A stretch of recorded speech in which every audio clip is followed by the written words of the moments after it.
TMC నీళ్ళు అంటే ఒకేసారి 10-15 వేలు కూడా వచ్చే అవకాశం ఉంటుంది. దాన్ని ఏ విధంగా హ్యాండిల్ చేయాలో ఇప్పటి నుంచి కూడా కంటిన్యూ చేస్తున్నారు.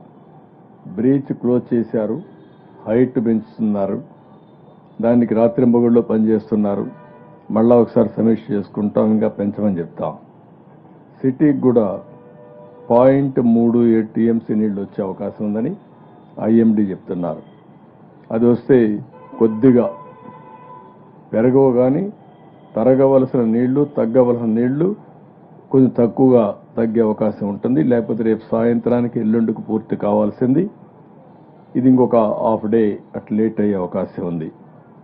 చాలా డీటెయిల్డ్గా రెయిన్ఫాల్ ప్రిడిక్షన్ చూస్తున్నాం, ఇన్ఫ్లో అరికట్టగలిగాం, ఇక్కడ పడే వాటర్ను చూస్తున్నాం, అడ్డంకులు తొలగిస్తున్నాం, ఎక్కడికక్కడ ఈ నీళ్లన్నీ పంపించడానికి ముందుకు పోతున్నాం.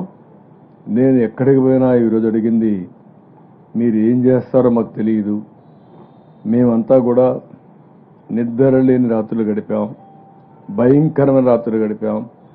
కాబట్టి ఎట్టి పరిస్థితిలో కూడా బుడమేరు సమస్యకు శాశ్వత పరిష్కారం చూపించమని రైతులు ఉండే ఆ ప్రాంతం వాళ్ళందరూ అడిగే పరిస్థితికి వచ్చారు. ఇవన్నీ కూడా తరోగా ఎంక్వైరీ చేస్తాం. ఎట్టి పరిస్థితుల్లో మళ్ళీ ఇలాంటి సమస్య పునరావృతం కాకుండా, బుడమేరు ముంపుకు గురి కాకుండా శాశ్వత పరిష్కారం ఇచ్చే బాధ్యత. దీనికి ఒక శాశ్వత పరిష్కారం కోసం ఒక ప్రణాళిక తయారు చేస్తాం, దాని ప్రకారం ముందుకు పోతాం. ఇది ఒక మేజర్ ఇష్యూ. 2, ఈరోజే కేంద్రానికి ఫ్లడ్ మీద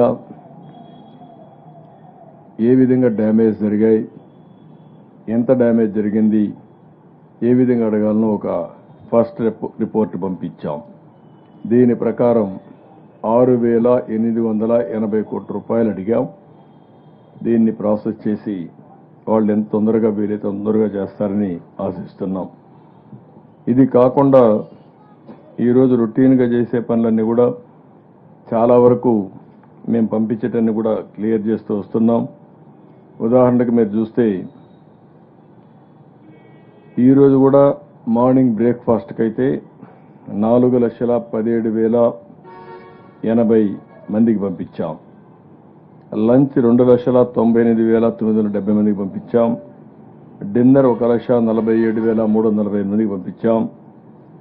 అయితే మేము ఒకటే ఆలోచించాం, కొంతమంది వద్దని చెప్పినా మేము కొన్ని సర్వేలు చేసుకుని కొద్దిగా వేస్ట్ అయినా పర్వాలేదు, తిండి లేకపోతే చాలా సమస్య వస్తుంది, అక్కడ నీళ్లు కూడా లేవు, అలాంటి సమయంలో ఇబ్బందుల్లో ఉండే ప్రజానీకానికి భోజనం కూడా లేకపోతే చాలా ఇబ్బందులు వస్తాయని కొంచెం ఉదారంగానే చేసి పంపిస్తున్నాం. కానీ వాళ్ళను కూడా కోరుతున్నాం, ఇవి సరిగా డిస్ట్రిబ్యూట్ చేయలేదని కూడా వస్తున్నాయి. మేము పంపించేది మీకోసరం, దీన్ని గట్టిగా తీసుకునే బాధ్యత